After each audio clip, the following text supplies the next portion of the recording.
now we get more into like your work and how you flip the script to traditional narratives within it, right? So I had a chance to do an overview of some of your research articles that you shared with me. Much of your research is around, I'd say, elite schools, but today we will vibe on their relation to slavery, as with vibing about your activism work as a union member. So for our Viber audience and us too, let's attempt to flip the elitist and I'd say unionist script, shall we? All right. So just to start, what are your perceptions of traditional narratives in the work that you do? Like, what are some perceptions of like traditional normative narratives, like say for instance that create prejudices or create stereotypes and inequalities for certain groups? Yeah, if you can think of any. So I mean, I think elite schools create a way of performing knowledge which is about showing mastery. Okay. Which is about being able to kind of display and talk confidently. So I'll give you an example. I had a student in the class once, a really nice student, who went to a very privileged elite school, and they. I was listening to them in the seminar, and they were saying to another student, "I haven't done the reading." I was like, I mean, I'm not the sort of person that like is going to kick a student out if they've not done the reading. That's okay. But I sort of asked, we were doing some group work, and then I asked people to feedback, and this student tried to give me a kind of very like a kind of half-baked response about South African schooling, and we were studying the school system in South Africa, and they were making it up. They would. It was an okay answer, but it clearly was very obvious that they'd not done any of the reading. Okay. But there's a nice paper by a scholar called Ruben Gastonbide Fernandez, and who's a Canadian scholar, called "The Art of Bullshitting." The art of bullshitting. Yeah. Okay. And the kind of there is a kind of way that elite education, and I studied abroad at an elite university in France, in Paris, in Sciences Po Paris it's called. There are where they have something very similar, where the way that they teach the students there is about giving them the confidence to go over a topic very quickly and come up with a succinct and seemingly kind of totally on top of the narrative, totally on top of the field in a very short period of time, and condense that into a short format. Often people, you don't necessarily know the detail, but being able to perform in a certain way is what gives people power, and it's a way that elite education institutions train people to be able to kind of use knowledge as a display of power. That makes sense, and especially in politics, right? So with that student, when they voice their opinion to you, if it was someone that say what didn't have your background, understood that schooling system, would it be believable? You say? That's the thing. I mean, we can think of like politicians. Yes. Boris Johnson, for example. Trump. I mean, these people that came through. I mean, Trump's an interesting one in terms of his educational background. I think, although I don't know in detail. But people that come through these systems of privilege and power and are able to talk in particular ways. Yeah. Would you say it's similar for the left as well? There's certainly power dynamics on the left, and kind of male, the kind of dominating of the historical dominating position of white men within different political organizations of the left. Sometimes university educated, sometimes not, but that has created many problems within lots of different sort of left-wing movements, whether that's the Labour movement, whether that's political parties, community campaigns. So basically, so the art of mastery or the art of bullshitting, right? that underpins an elite, that can underpin an elite education. How does that create stereotypes and inequalities amongst groups? Do you feel? I think it's, if you think about what we think excellence is in education, we don't think about the ordinary capacity of people to create beauty, to create excellence. And this comes from there's a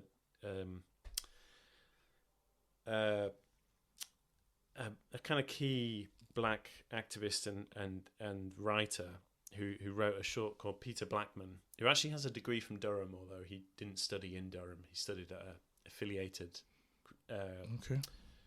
Anglican college. He wrote this piece called about the excellence being in the ordinary, and it's in the context of thinking about anti-racism and culture. And we are sort of trained to think, not just through our education system, but through culture, through things like Harry Potter, for example, that what excellence looks like in education is, institutions like Durham, Oxford, Cambridge, I don't know, Ivy League institutions in the US, all of these sorts of things, that places where education and what it means to be educated are associated with these places of power. And that sort of inhibits what education can be, but it's also the denial of what education also is, and where education and where culture is created, because it's created in communities. And I think the other side, and we can touch on this in a minute, but the other side of that is to create that system, to create this system of elite educational institutions, universities, schools, whether that's in Europe, in the USA, or elsewhere, or throughout, South Africa, or throughout parts of the former British Empire. Systems of knowledge, systems of culture had to be destroyed to create those institutions of power, right? And what we don't have is other ways of thinking through knowledge that are, indigenous ways of thinking about learning, about knowledge. Black African traditions that have been denied because through the kind of system of colonialism, and that's something which I think often gets overlooked, is we don't think about, and this is why the kind of decolonial student movements that I saw really come up when I was a PhD student more. It wasn't as present on university campuses when I was an undergraduate in London from 2007 to 2011. But when I came back to London as a PhD student, it was really there and really strong. And what those sort of students, black and brown students, were kind of demanding was that the university represent them and represent their knowledges, their communities and histories. And the reason that was necessary, and that, the reason some of those students were there is because of widening participations, because in some ways of the work that Vicky and others did around arguing for widening participation, and the kind of long history of black supplementary schools and the kind of community valuing of education beyond the formal education system, but also supporting people to play the game as much as they need to. But those students were demanding parts of the system be undone, and that we're still in that we still have that work of undoing to do. Yeah, I remember even during my PhD, there's so much I had to learn, even despite looking in race and education, critical race theory. I felt like there's much more that I had to source myself that was outside of academic spaces, if that makes sense. Many of I call them like virtual mentors, because I guess with technology now we can learn from people that we may not ever meet. Right, and that's what I call them. I felt like that definitely had an impact on the research that I do, how I even came up with the flipping the scripts. Yeah. I feel like that had a lot to do with my ideas, and that wasn't necessarily within Google Scholar. You know what I'm saying? It wasn't necessarily within the typical sociology of education portfolio, right? So that's very important. So when you mentioned the whole decolonial activism within the PhD, could you share a particular moment where you felt like was a turning point in your career or like in your research? Like, do you know a specific point, turning point? I'm remembering, I mean, when I was at King's College London for my PhD, and I'm remembering that turning point of realizing there was a kind of different sort of decolonial student politics going on,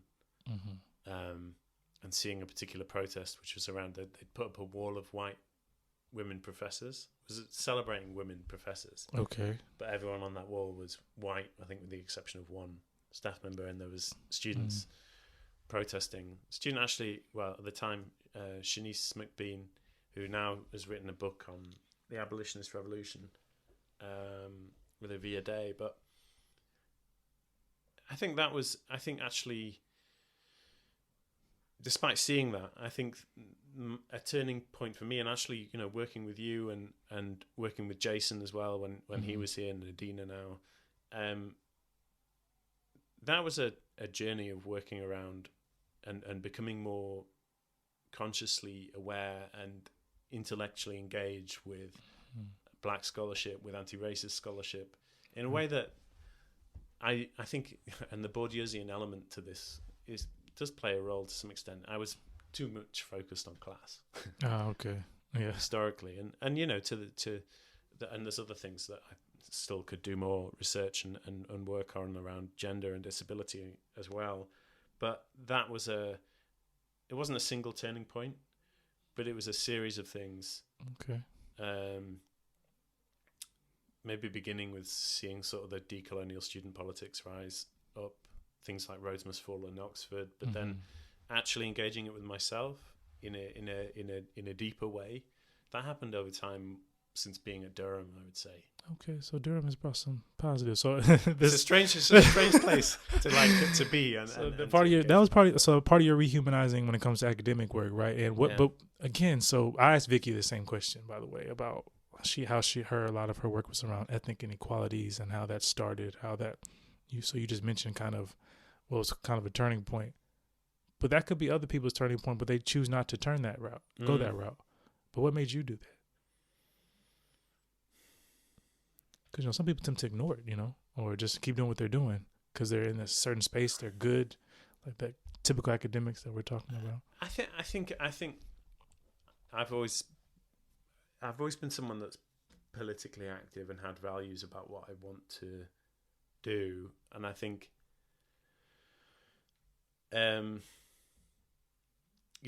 doing anti-racist work and anti-racist research,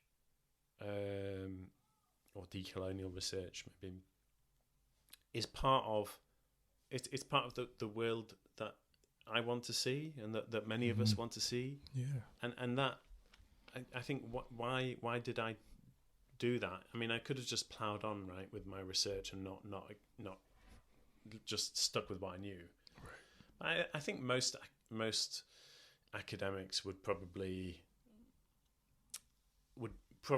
kind of branch out into different areas, but I think for me, and also coming to Durham, having been at King's, it made me realize just how kind of far behind Durham was relative to other institutions, even in the Russell Group. Okay. In terms of some of those issues, and that fed into kind of wanting to do some of the work that I've done and still doing with Nyanika Mukherjee and Liam Liebird around the kind of decolonial and black histories of the university because that work needs doing, and people need to do it, and I think as a white person it's not about taking up space, but creating space that can enable people to engage with it if they want to. Yeah, nice way of putting it. And why do you think, because you do geography a bit, location. Yeah. Why do you think Durham specifically is a bit behind compared to other Russell groups? You think it's location? I think location plays a part. So I think in London, the Russell Group institutions have to that they recruit locally. Well, it's much easier to recruit get access to certain knowledge, working class young people who are also attaining highly, and that's something which is quite specific to London's school system. So I think that's a part of it. I also think Durham has a very strong, it's got 40% of students from private schools, right, which is higher than Cambridge. yes, that's pretty high. And I think that also plays into that. And it is geographically distant. It's 3 hours from London.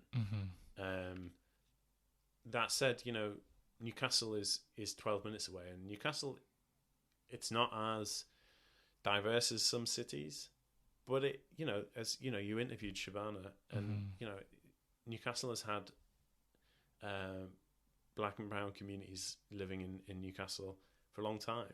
Definitely, yeah. I learned that recently as well. Yes, but I think that was the challenge as a PhD student. There's all the conferences like race and stuff was in the South, right? So it's good that there's more, there's an increased appetite. I mean, the appetite's always been there, but I feel like it's getting more out there for different people, right? I guess because of technology, et cetera, people have more access to understanding different conferences that are going on for like Black History, and also the Pro Northeast that we're doing here is is trying to increase representation for PGR students. So, okay, thank you for that. Now, with that, right, we're gonna get into it because I know you've been sharing us with some brilliant stuff. So I want to get into your paper, right? So I was gonna ask you about how your research activism has flipped the script. And we're going to talk specifically about one of your papers first. It's about elite school. It's called Elite Schools and Slavery in the UK, Capital, Violence, and Extractivism. And it's with colleagues Stephen Ash and Jason Arday.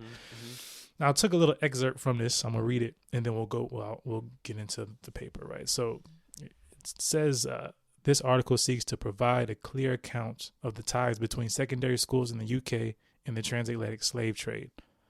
It situates this analysis within a theoretical discussion of the relations between power, colonialism, elitism, and the accumulation of capital.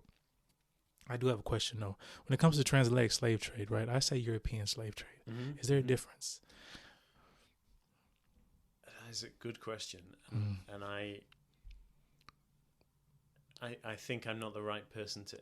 Well, no, why do you say European slave trade? That's what I've learned from. That's just what I've learned from the scholars that I've read, and that's what they take because it specifically highlights who is the one doing the actual. I think that's a better term.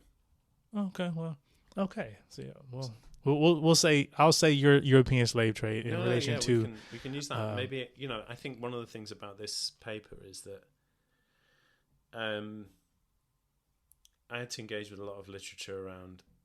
I'm not a historian. I do historical work sometimes, but around histories of enslavement, histories around racialized colonial violence, and you have to learn the right terminology. And I still think there are probably things that I could have amended or chosen slightly different wording in the paper, perhaps. But I don't know. When I read it, it seemed good. Yeah. I felt like it was solid.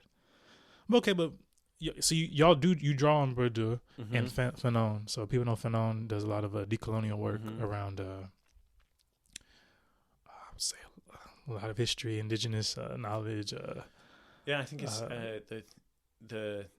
I mean, Per Ailing has really done one of the key bits of work around bringing Fanon into conversation with Bourdieu and the kind of colonial habitus that she talks about in her work on boarding school choice and from Nigerian parents. But so specifically, the paper does y'all talk about Fanon and Bourdieu, and it talks about this colonial habitus that you bring together, right? And first off, I want to say about the enslavement of Africans. We know that it was around 100 to 131 trillion dollars that was it the Europe benefit off of, or just British Empire specifically, or I can't remember if that was the figure for. I think it was 26 million. It was 26 trillion for the Caribbean islands specifically, I believe. Yeah. This was a CARICOM. So the Caribbean community, they commissioned a report around reparations, and those figures which are there in the paper are the figures that they came up with as to the cost, not only of the kind of violence of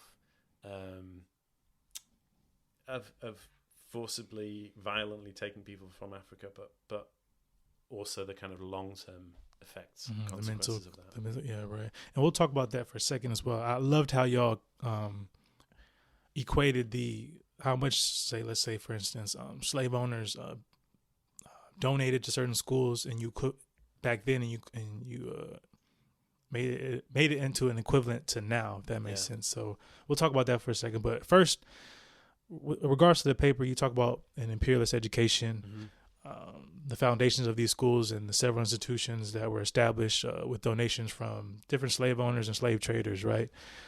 Could you give our audience just a brief, quick example, definition of what imperialism is to you? That's a good question. So, I mean, imperialism.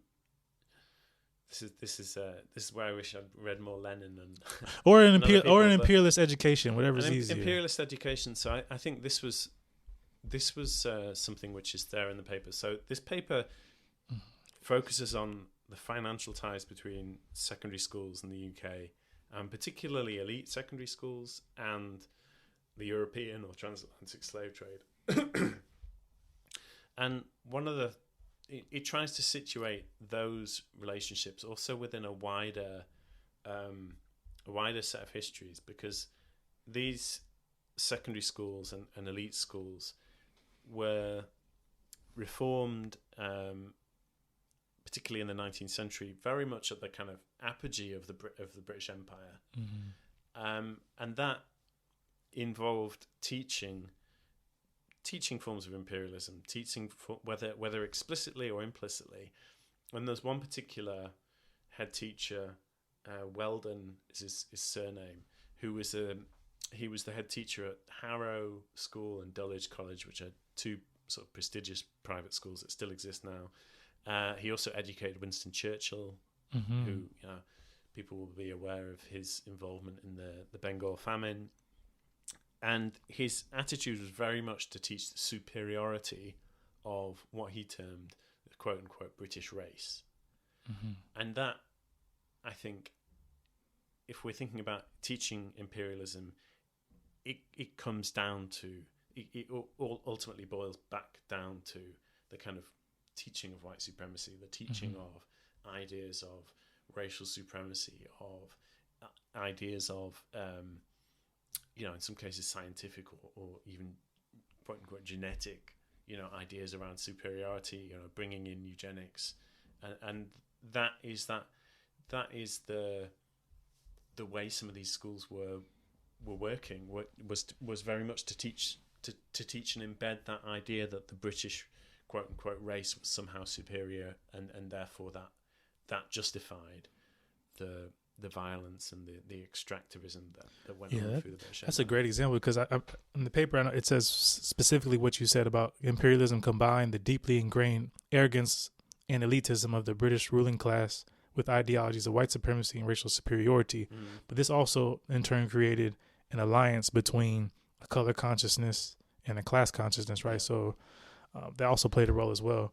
Do you need some water? No, you okay? No, it's fine. I will take it. Okay. But yeah, so specifically, there's three key figures we'll talk about briefly. I don't know because of the time frame, but Edward Colston. So Colston comes from a wealthy merchant family and ship ownership, right? Can you briefly explain how, he donated a whole lot benefiting different, boys and schools and property? So Edward Colston was a Bristol-based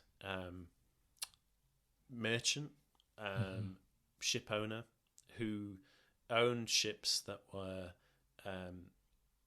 and a slave owner who owned ships that took enslaved people across the Atlantic, and he was alive around the end of the 17th century, start of the early 18th century, and I lived in Bristol for 2 years, and there has been a long history of black and white kind of community activists raising the issue that the city and two of its schools bore his name, but Colston's name was everywhere, And we saw during the kind of Black Lives Matter movement, you know, we're talking about turning points. That was a turning point, I think, for many of us, and also for, in Bristol specifically, people had been raising this issue of the school being named after Colston, what that represented. Colston's statue, when I lived there, was still sat there in the centre of town. And of course it was, and in one of the kind of the most powerful and like symbolic moments of the Black Lives Matter protests in the UK, his statue was torn down and thrown in the river. Right. And it's not been put back up again. And that achieved in one day achieved what people had been trying to achieve for decades. And I think it's important to see those things as connected, that the work that people do over decades comes to fruition sometimes in moments like that. And the two are inseparable. You don't get those moments of transformational change without the long, slow grind of the work that we do every day. That's a great point, because in order to do that type of activism now, like pulling a statue down, you have to have access to certain information that people did for decades, right? To understand the history, right? And that's a good point. And what exactly did Edward Colston do? How did he benefit? What did he do? What schools, I guess, did he... so he founded 2 schools, and he donated money to... So he founded Colston School, which is a boys' private school, and then later on, the charity that he created. So he made huge amounts of money. He was also ownership shares of the Royal African Company as well, right? He was involved in the RAC, the Royal African Company, which was deeply involved in British involvement in slavery and making that financially possible. So he was involved in the RAC. He donated on his death substantial amounts of money to open Colston School. Later, they added Colston Girls' School to that using the same money. So he bought, basically the money got put into land rents from land in the UK, and that was used to then fund these schools. And Colston School, he also had this thing about he wanted his name, and I think this was the quote that he used or was attributed to him, was keeping his name green. Green? He wanted his name to be remembered. Keep my name green forevermore. You know, like a tree, like don't let the leaves die on the tree. Okay. And he wanted his, in the way that, you know, it's very similar now when you think about people that donate money to universities so that they put their name on buildings. It's that same process of powerful men, overwhelmingly white, wanting themselves to be kind of memorialized. That's what I call white insecurity. Yeah, I mean, it's but his statue is Nevermore. Now his statue is Nevermore because it's in the river. They took it out the river though, didn't they? Or the lake? Did they take it out? They took it out, and it's lying like flat in the museum. But his name is still in certain areas, right? It's still in certain places, but it's gone from a lot of places. And Colston School, again, they'd been pushed for years and years and hadn't done anything. But this made them change. And one of the things which we touched on in the paper is a bit about the way some of these schools have dealt with this legacy or not. And in the case of Colston School, they did change the name of the school. And there's some other examples of schools where they haven't done that, or where they've done less, and positions in between. I know you. So the 2 other schools you talked about, the Blue Coat School in Liverpool, and then you also talked about Christ Hospital School. Yeah. That was founded by Sir John Moore and Sir Robert Clayton? Was it founded by them, or were they just funding? It was already established, but those 2 figures, and Roger Clayton in particular, were heavily involved in opening what was called the Royal Mathematical School. So both of them were involved with the RAC, but also the East India Company as well. So tying us into also sort of the economies of colonialism and early British colonialism in India as well. And so they wanted to, and Clayton in particular wanted to open the Royal Mathematical School. And this is what we touched on here about the way knowledge is put to work. Yes. Because they wanted the mathematical school to train navigators. Why did they need navigators? Because they wanted more ships. They wanted more ships to expand the colonial enterprise to expand the transatlantic slave trade. You know, we're talking the 1690s, early 1700s here. So really just the beginnings of the kind of the plantation economy really embedding itself. Right. And before you have this explosion, which people like Eric Williams document in his book Capitalism and Slavery, this explosion of the Caribbean as the center of this, the center of the plantation economy, the center of this indescribable violence that goes on over the 18th century and beyond that. But they're creating this school precisely to enable that. And what happened at Christ's Hospital in particular is that the boys that were trained to become navigators, but also they were trained to work on ships. And they've got the lists of all the ships that they went and worked on for, 150, 200 years. Wow, okay. So you think about the way that knowledge is playing a role in imperialism, is playing a role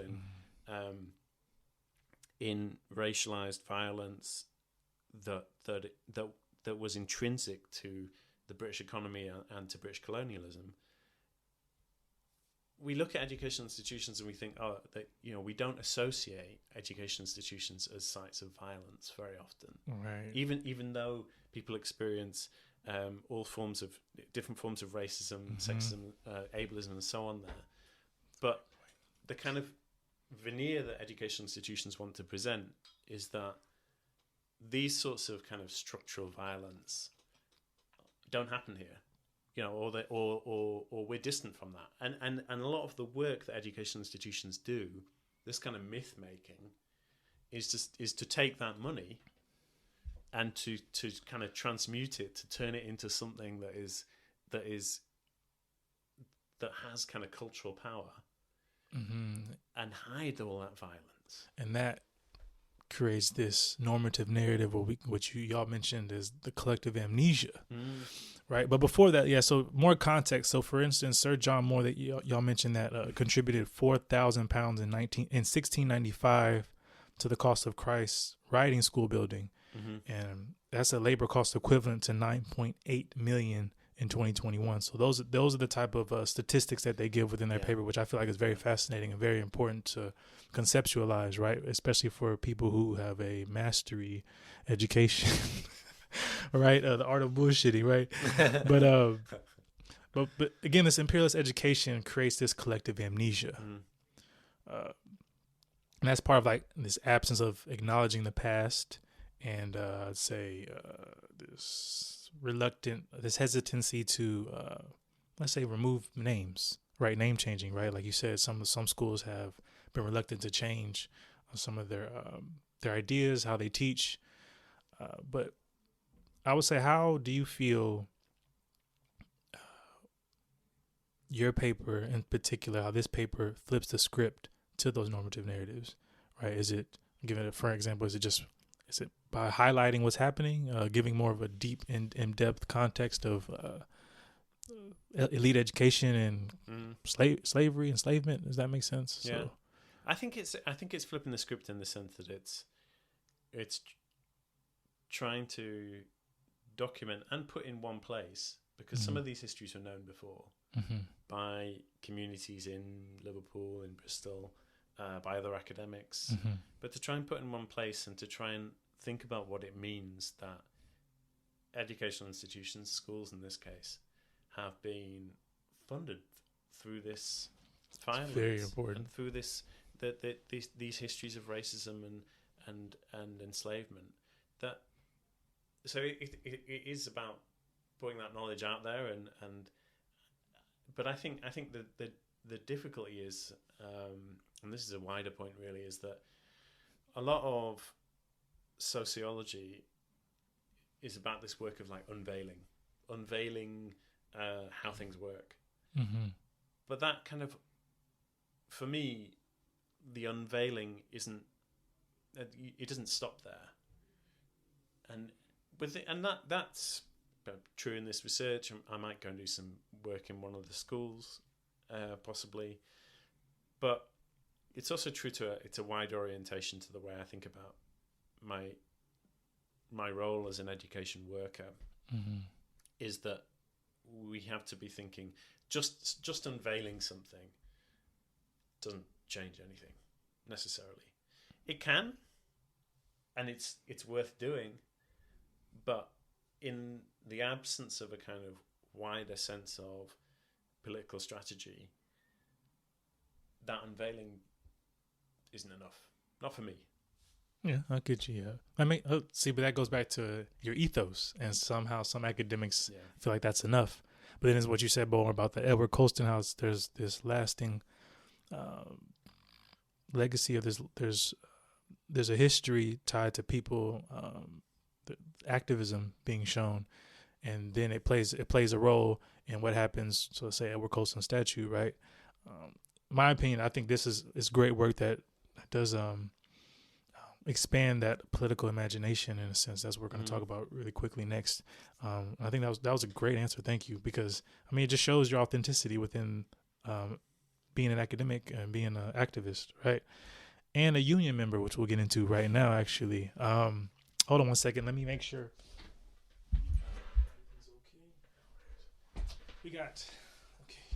We have like maybe 10 minutes. All right. Great.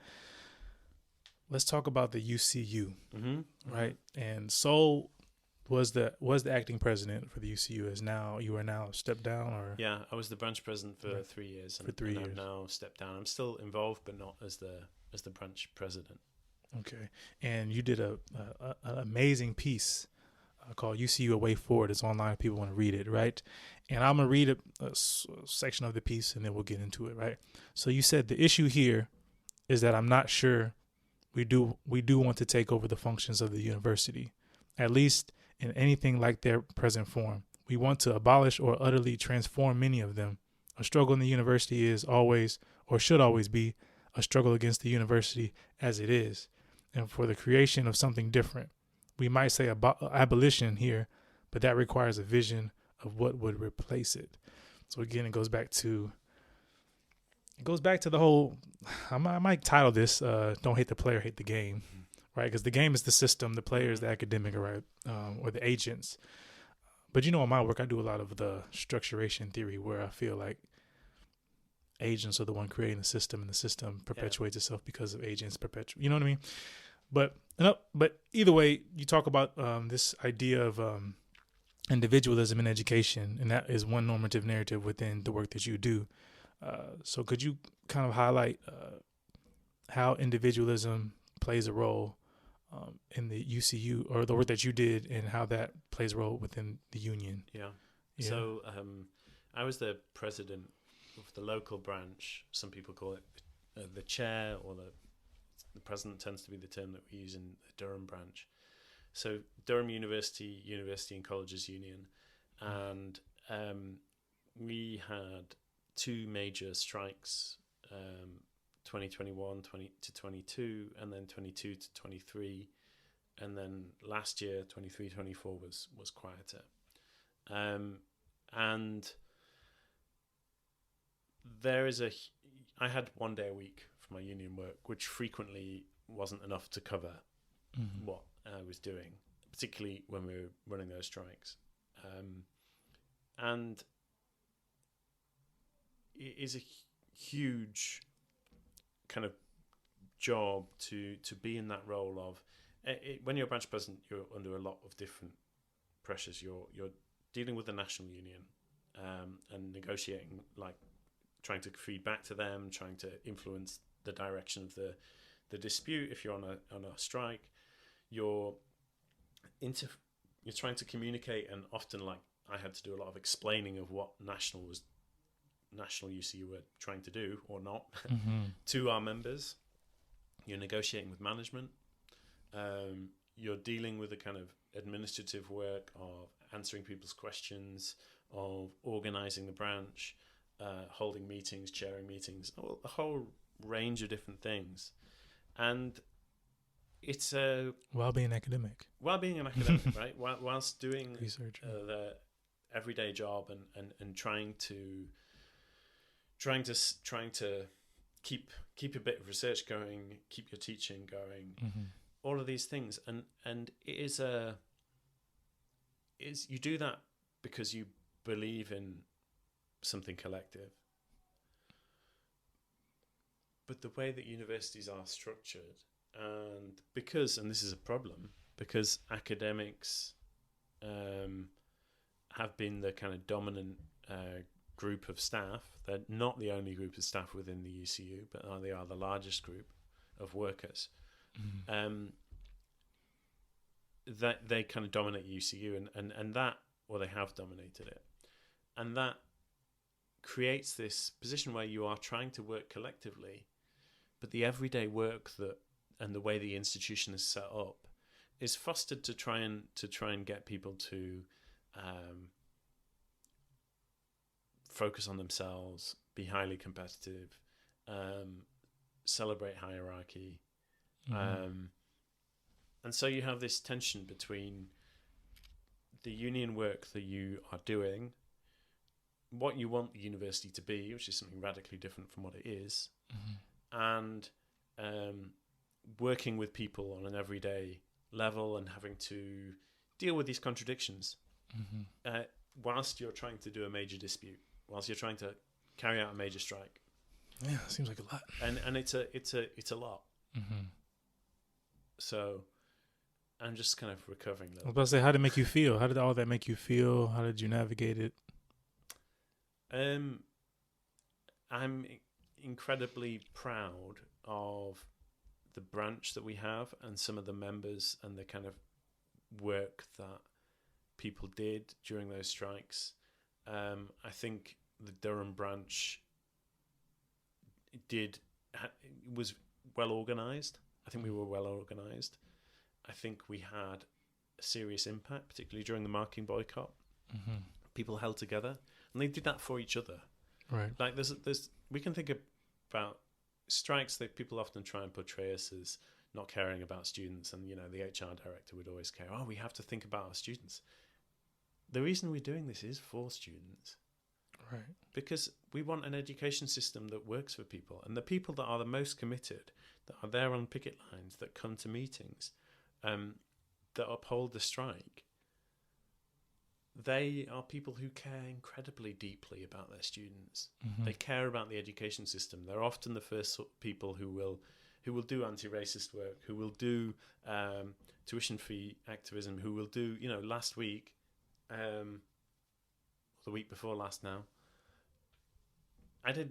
we organised the anti-racist protest in Durham. That was mostly UCU that put that on. Not that everyone that came was, but a good third to a half of the people were from UCU. Oh, okay. Or were some Durham students as well. Right. UCU members are incredibly committed to collective work, and I'm fiercely proud of the work that people did during those strikes.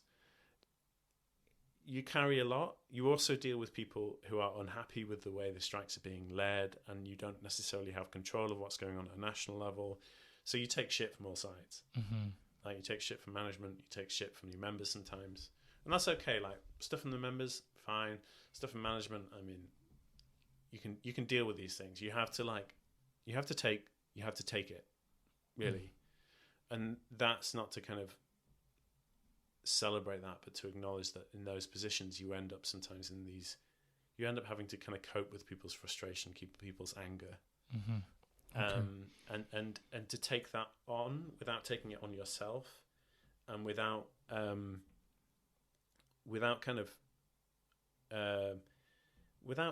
you have to try and bring people through it, rather than just sometimes saying what you want to say, which is just to say you're wrong, or to contradict them. You can't do that when they're your members. They're the people that you need to engage. You have to take them through difficult situations, and that takes a huge amount of emotional work. Okay, yeah. And organizational work and all the rest of it. But thank you for that. Thank you for sharing that, because that is what rehumanization is. It's a process. I guess that how did that help your leadership skills?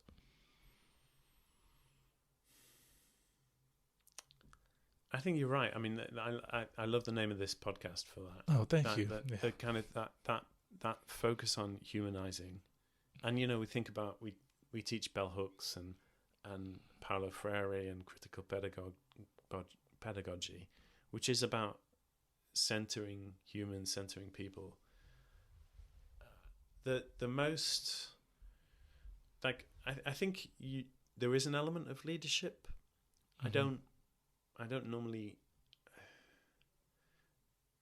I'm not comfortable with ideas of kind of leaders, but there are people who facilitate things. Right. I know what you mean. And you know, they are de facto leaders, to use that term. But I think it has to be the thing that I'm most proud of, and that all of the kind of different forms of activism that I've been involved with has led me to see is that the most powerful act that you can do is to make someone active, is to make someone else active, is to bring them through a process where they are willing and want to engage. And I've been reading a book by Clay Benally, Mm-hmm. who's a Diné Navajo indigenous activist, and he talks about this idea of, he said he's not really comfortable with this term activist, and one of the things he said is, in the context of his community and the struggles that they were going to around the desecration of sacred landscapes and so on, this idea that if everyone was involved with civil defense and solidarity, then we wouldn't need activists. Mm-hmm. That's a good point. And I think it's right? And I think Mm-hmm. this is, you know, coming back to some of the things you were saying before, is that if everyone becomes active, then actually we create ways of doing things that are less pressured on individuals, and we create people, allow people to be human, to claim and create power for themselves, and that work is the backbone of everything, really. See, this is why thank you for that. Was amazing, because that's why this is the collaborative praxis series is about working collectively together. And that was a brilliant answer about the whole leadership and how that's part of individualism, right? I was talking with this about Maya in the previous episodes, that about we look up to this one entity. That's part of the Western framework, where it's just you look up to one individual, and that one individual is your hero, superhero, is going to save you, basically. But that's not necessarily the case. It's always the collective, the people doing the groundwork, right? And that's part of that's what's important about activism, but working collaboratively, right? And being able to I love how you said about making people active. And I think that's really, really important. And within that, though, right, you have people. This is going to be the duality part. So I was talking to Sol before about this duality of a worker consciousness, and how when you're in these spaces, there's people who want to do the right thing, right? But then there's this level of when you work together, obviously, like I said, rehumanization is a process, etc. But within that process, there's ups and downs, and it feels like there's a lot of downs. So people become extremely, you mentioned, excessively pessimistic in a way, right? So this duality of a worker consciousness we were talking about, I looked at it as like the pessimism on one side and the militant on the other. I don't know if you got a chance to get that quote that we were talking about, but it's pessimism of the intellect, optimism of the will. Oh, I might have got that the wrong way around. pessimism of the intellect, optimism of the will. Was it the other way around? Pessimism of the... No, I think that's that way around. Yeah. But it's a quote from Gramsci, or it normally gets attributed to Gramsci. Okay, so how do you view that as far as the pessimism side and then the militant side? Do you think that's within everybody, or it just depends on the person? I think anyone can be active, and people think, oh well, I'm not an activist. It's like, well, what is an activist? And I was at a conference in Spain last year, or actually it wasn't in Spain, it was in Italy, and there were Spanish colleagues that I'd seen before, and Catalan colleagues actually, and they said to me, I can't imagine anything like that ever happening in universities in Catalonia, and I said, well, you might think that until it happens. and I think that people don't know what they're capable of until they're in it. And a colleague at the University of Brighton said this about they were facing redundancies and they held together, and they stood strong. They didn't win a huge victory on like blocking all of the redundancies, but they held together and they were strong to each other. They were strong, and he said something like, members don't realize what they're capable of until they have to fight. And I think that's often true. I mean, this kind of duality thing, I think you have, and we're in this position now where the marketing boycott which ended in September 2023 ended badly for UCU, really. Locally, we run some things, we push them, and I'm proud of the work that the branch did and the members of the branch did here to get those things, even though they weren't what we wanted. They weren't as much as what we wanted.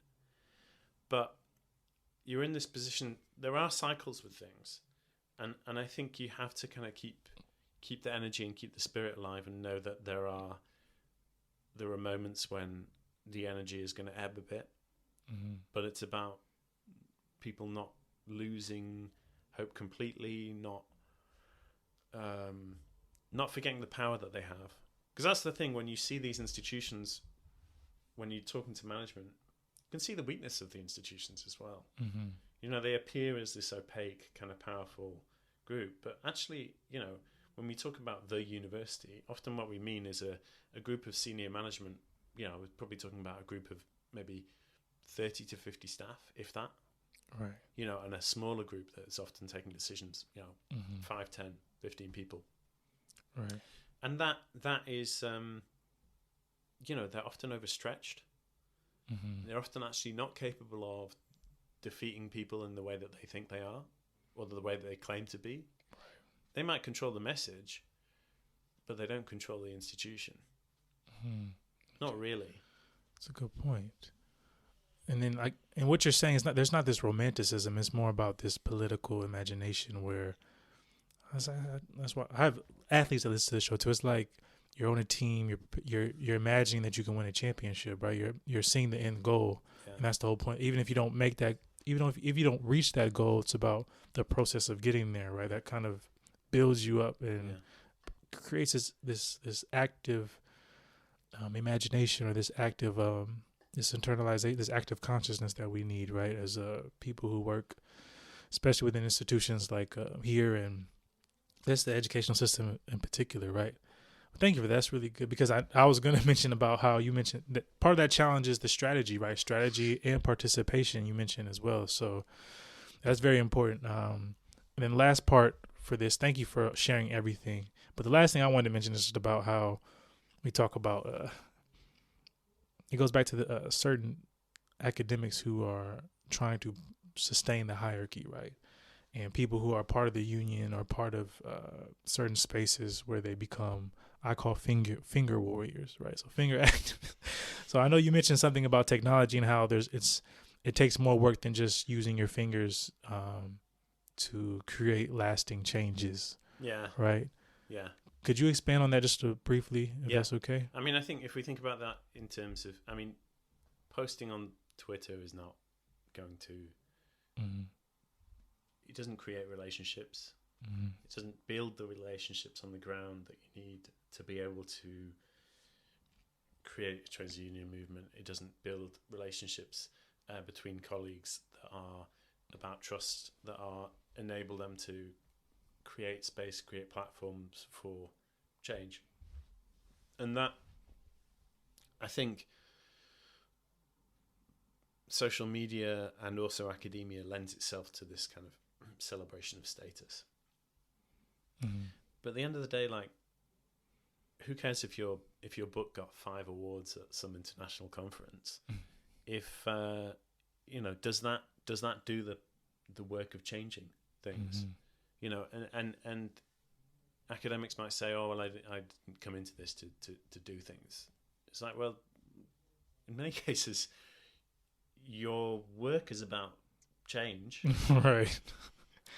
So, and I think if we deny that we have any role in changing the world around us, if we act as if we're separate from the wider community in Durham region, if we act as if we are not responsible for making change, then we deny the kind of revolutionary possibility, the humanizing potential of what knowledge and education can be, which is ultimately is a tool for undoing and creating and imagining the world that we need. Thank you. That's a brilliant way to end that part. Right now, we're gonna get to the concluding part. And I'm sorry I had you a bit longer, but we're gonna get to the concluding part. We'll cap it at that, right? So we're now gonna get to the concluding part where you offer insight around rehumanization. We kind of mentioned it before, but we're gonna get into it more specifically now. So these are, I guess, the last two questions I'll ask you. If you could reflect on your journey thus far, what do you know now that you wish you knew before you started?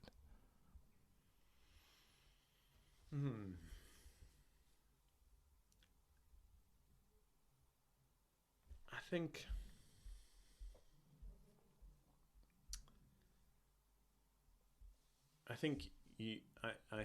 at points on this journey as an academic or as an education worker, I think there are things that I would have liked. I wished I'd learned earlier. There were people that I wished I'd read. I wished I'd engaged more with thinking about race, thinking about gender too, earlier on in my educational journey as a PhD student and before that. Okay.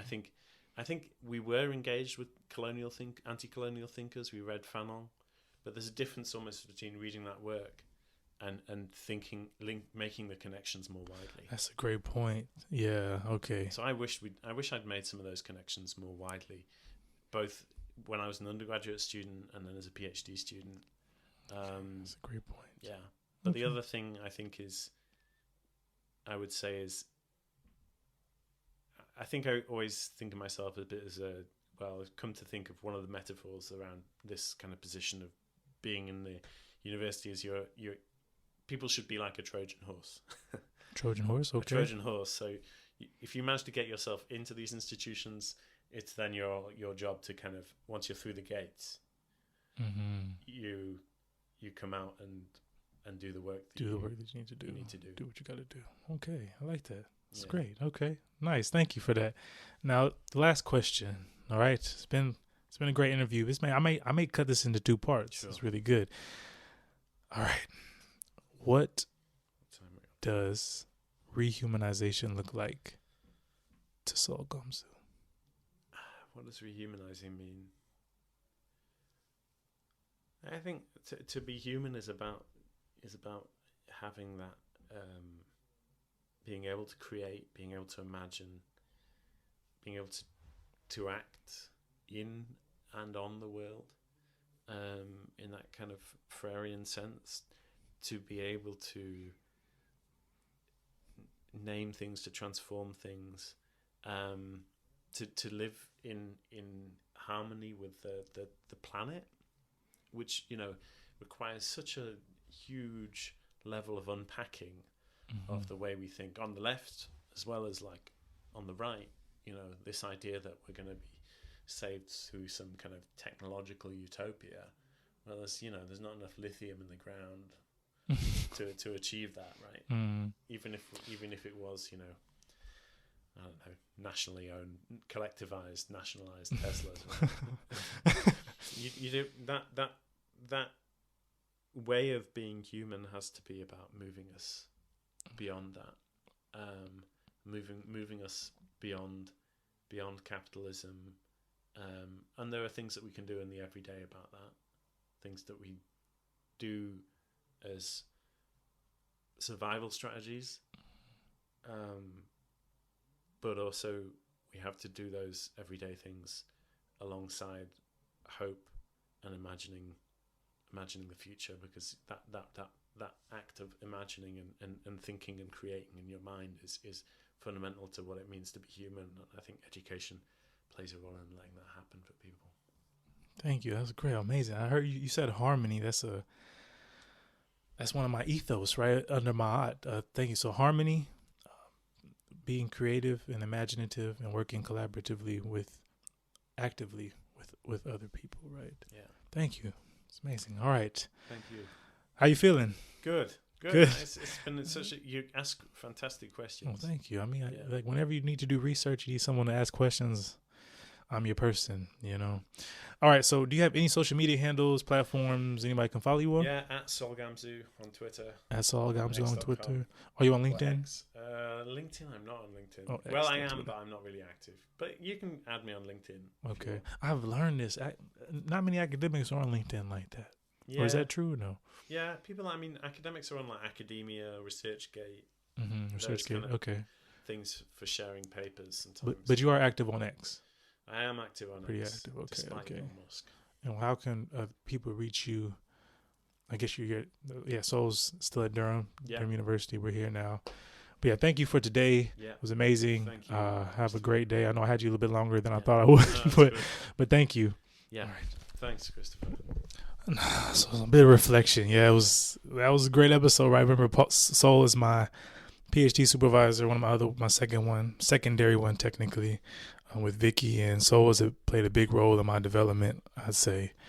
And yeah, Sol is definitely an ally. I don't want to say an activist, but someone who's definitely active in community work and representing underrepresented groups and people who are marginalized, right? And despite Sol's background, being from a predominantly middle-class background, Sol, from the influence of his father, his parents, he's really been a union, I'd say, member and someone who's really contributed to the community in various ways. And I think a lot of what Sol touched on was this duality of a worker consciousness and how we can be pessimistic on one side and then a militant member on the other side. But when it comes to being an academic, it's about when you ingratiate yourself in whatever role that you do when it comes to say community activism, or what we were talking about being active, it's important to not fall in this trap of being institutionalized, right? And it's about being in the game, but how are you playing that game, right? Are you trying to change the rules? Are you trying to dismantle the game completely? And that's the difficulties within this type of work. It's about trying to transform an environment that it's taken so long to either eradicate, and there's different barriers around that. And I think that's very important to do. And Sol's work is crucial to that. We also talked about, elite schools and slavery, how elite schools and people have benefited from the enslavement of Black Africans. Again, Sol is a white middle-class man, but is doing this work. And again, that shows how he genuinely wants to do the right thing, right? And part of that is understanding your privilege in a certain space and trying to create inclusivity for everybody. And again, that's part of that rehumanization that we talked about, that collective action, that collective work. And yeah, it was a great conversation. Hopefully you enjoyed it. And yeah, I would say that when we think about our history, it's important to understand who's been impacted and who's been not just who's been impacted, but who's been beneficiaries of that and how that process has happened. And we talked about enslavement and the European slave trade. And yeah, it's important to look at that work that he does with a few colleagues that I know. Shout out to Stephen Ash and Jason Arday. Read that paper, understand some of the histories and how there's been this collective amnesia because of this miseducation surrounding the European slave trade and the enslavement of Black Africans. So yeah, and like I said, I can go on and on, but it was a great conversation. Thank you for tuning in. Be looking forward to our next episode, and yeah, one love.